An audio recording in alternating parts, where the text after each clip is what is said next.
Hello बच्चों, आप सभी लोग कैसे हैं। आशा करता हूँ सभी लोग बढ़िया होंगे, मस्त होंगे, मज़े कर रहे होंगे।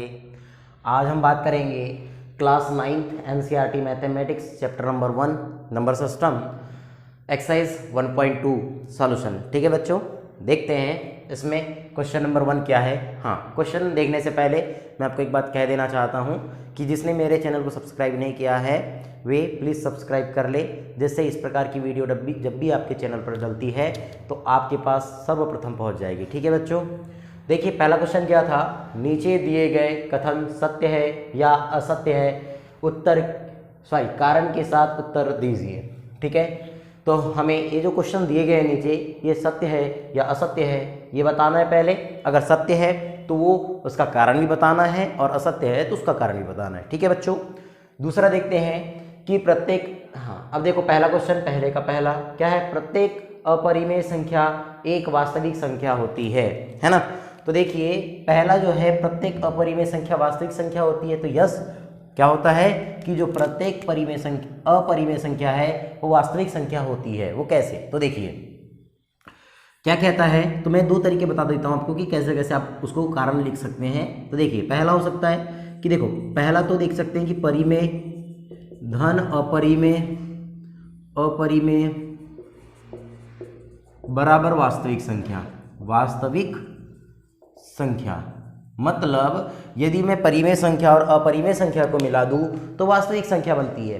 तो मैं कह सकता हूं कि जो प्रत्येक अपरिमेय संख्या है वो वास्तविक संख्या होगी। ठीक है, दूसरा तरीका, या तो हम देख सकते हैं कि इसको क्या कहते हैं। देखिए दूसरा तरीका उत्तर की, यानी कि हमको कारण देना है कि कारण सहित स्पष्ट करना है, तो इसको कहते हैं संख्या रेखा, है ना। संख्या रेखा, या इसको सही नाम से बोले तो वास्तविक संख्या रेखा कहते हैं।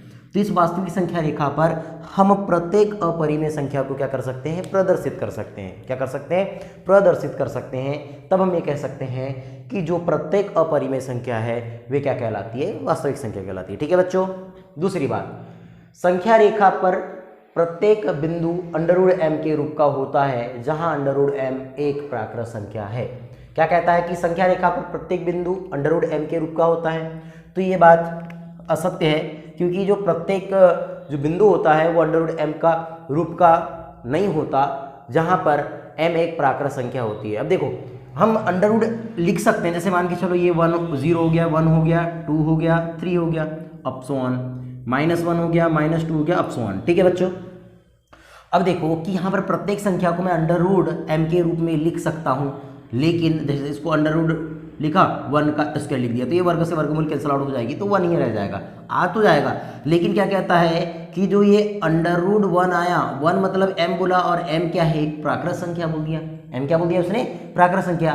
तो देखते हैं इधर की नंबर्स को देखते हैं, ये ऋणात्मक संख्याओं को, तो इसको भी तो √ लिखना पड़ेगा, इसके तो वर्ग से वर्गमूल कैंसिल, तो -1 फिर से आ जाएगा। लेकिन क्या -1 एक प्राकृत संख्या है, नहीं है। इसलिए हम लिख सकते हैं इसका कारण कि पहले तो बात बता देंगे कि संख्या रेखा पर प्रत्येक बिंदु √m रूप का होता है ना, सॉरी √m रूप का नहीं होता, जहां पर m प्राकृत संख्या नहीं होती, क्योंकि हम यहाँ पर ऋणात्मक संख्या भी होती है। ठीक है, जिसको हम पूर्णांक कहते हैं। दूसरी बात, क्वेश्चन नंबर 3, प्रत्येक वास्तविक संख्या एक अपरिमेय संख्या होती है। तो ये भी बात असत्य है। क्या प्रत्येक वास्तविक संख्याएं अपरिमेय संख्या हो सकती है, नहीं हो सकती, क्योंकि देखो परिमेय संख्या और अपरिमेय संख्या से मिलकर वास्तविक संख्या बनती है।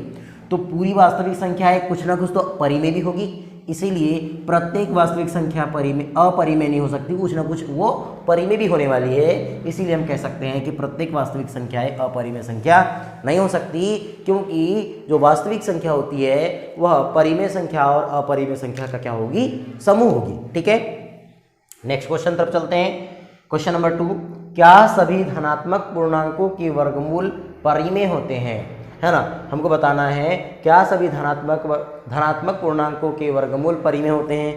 तो ये बात हमें हजम नहीं हो रही कुछ, तो ये क्या हो जाएगा, आंसर इसका हल क्या हो जाएगा, नहीं, ये गलत है, ये गलत बात कह रहा है कि सभी धनात्मक पूर्णांकों के वर्गमूल परिमेय नहीं होते। यदि नहीं तो एक ऐसी संख्या के वर्गमूल का उदाहरण दीजिए जो एक परिमेय संख्या होती है। देखो मैं इसका उदाहरण भी बताऊंगा आपको, लेकिन इसको भी समझा देता हूं कि कैसे कैसे हो रहा है। क्या सभी धनात्मक पूर्णांकों का वर्गमूल परिमेय होते हैं। तो देखिए अगर ये धनात्मक पूर्णांक है, देखो √2 है ना, √2, तो क्या ये परिमेय हुई? नहीं हुई। √3 परिमेय हुई? नहीं। √4 परिमेय हुई? यस। √5 परिमेय है? नो। तो ये नहीं है, ये भी नहीं है, ये है और ये नहीं है। तो देखो ये धनात्मक पूर्णांक थे, है ना, इसका वर्गमूल क्या परिमेय हुआ? नहीं हुआ, इसलिए नहीं बोल दिया मैंने। अब क्या बोलता है? यदि नहीं तो एक ऐसी संख्या के वर्गमूल का उदाहरण दीजिए जो परिमेय संख्या है। अब हमें उल्टा बोला है, यहाँ पर तो पहले बताने बोला कि ये परिमेय संख्या है या नहीं है, और उसके बाद हमको ऐसा बोला कि एक ऐसी संख्या बताइए या ऐसी संख्या का वर्गमूल दीजिए जो एक परिमेय संख्या होती है। तो ये इसका उदाहरण के रूप में हम क्या दे सकते हैं? तो उदाहरण दे सकते हैं, उदाहरण √4 = 2। यह क्या है? एक परिमेय संख्या है। ठीक है बच्चों, ठीक है।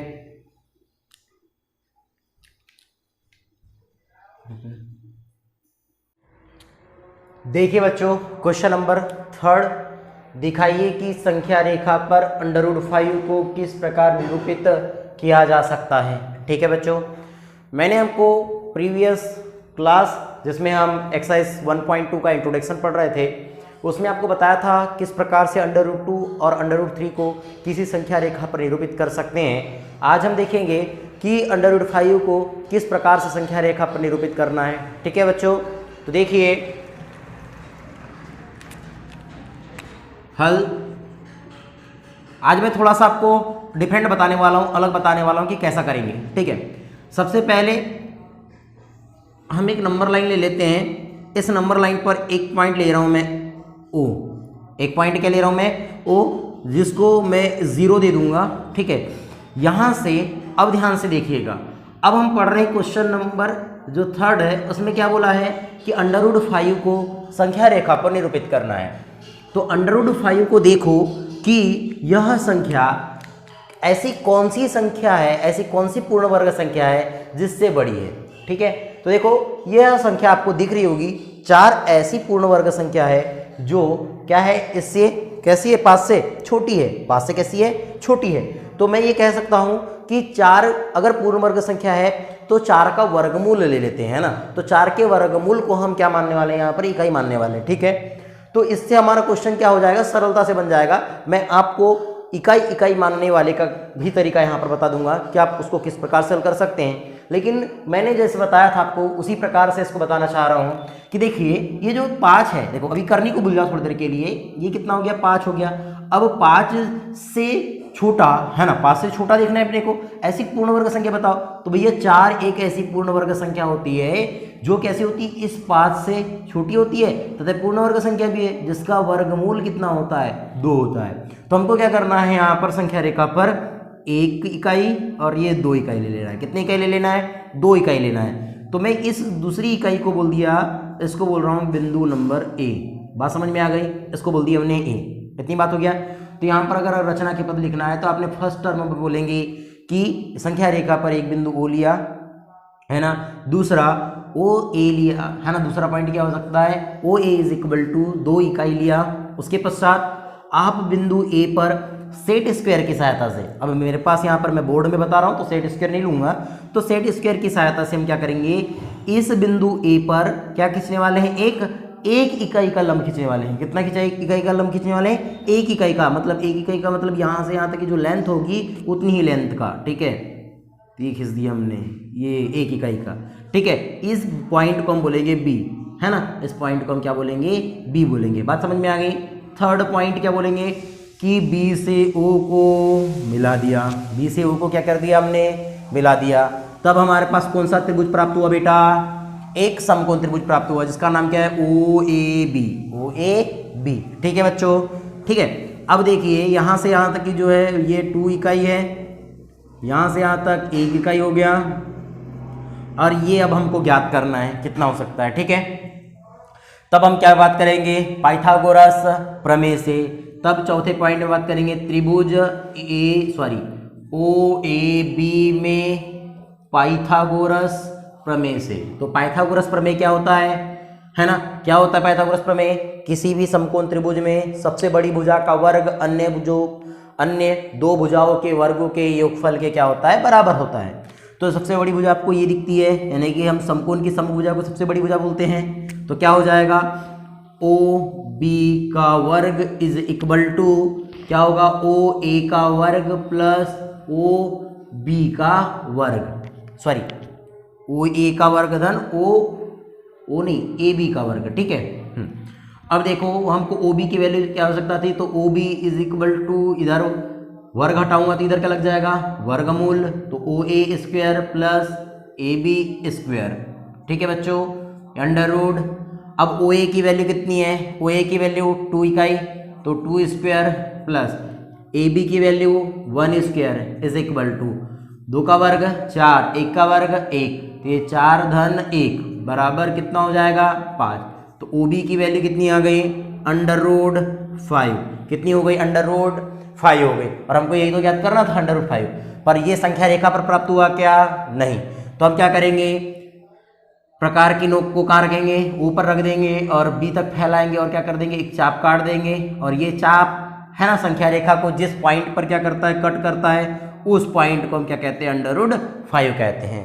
इतनी बात समझ में आ गई, ठीक है। तो ये आपका सरल सा तरीका और साधारण तरीका हो सकता है। दूसरा तरीका जो हमने कल एक एक इकाई मानने वाला किए थे, तो हम क्या कर सकते हैं, एक संख्या रेखा लेंगे, इस पर एक बिंदु ले लेंगे ओ, यहाँ तक एक इकाई तक ए ले लूंगा मैं, ठीक है, एक इकाई हो गई, एक इकाई का यहाँ पर क्या खींच देंगे लंब खींच देंगे, इसको बोलेंगे बी, इसको मिला दिए तो आपको पता है ये एक और ये एक, तो ये अंडर रूट 2 होती है। फिर आप इस पर एक लंब एक इकाई का खींचोगे तो ये आपको मिलेगा ये अंडर रूट 3 मिलेगा। फिर इस पर आप एक लंब खींचोगे, फिर इसको मिलाओगे तो ये अंडर रूट 4 मिलेगा, और फिर आप एक लंब फिर इधर खींचोगे है ना, और फिर इसको मिलाओगे तो ये अंडर रूट कितना मिलेगा 5 मिलेगा। तो इससे फिर आप क्या करना है चाप ऐसे काट करना है, तो ये आपका अंडर रूट 5 यहाँ पर आएगा। तो आप इस प्रकार से भी कर सकते हैं और सरल तरीका ये होगा, ठीक है बच्चों। आशा करता हूँ सभी को मैथ समझ में आ रही होगी, वीडियो पसंद आ रही होगी। अगर सभी को वीडियो पसंद आए तो लाइक और शेयर जरूर कीजिएगा, और जिन बच्चों ने इस चैनल को सब्सक्राइब नहीं किया है तो प्लीज़ सब्सक्राइब कर लीजिएगा। धन्यवाद।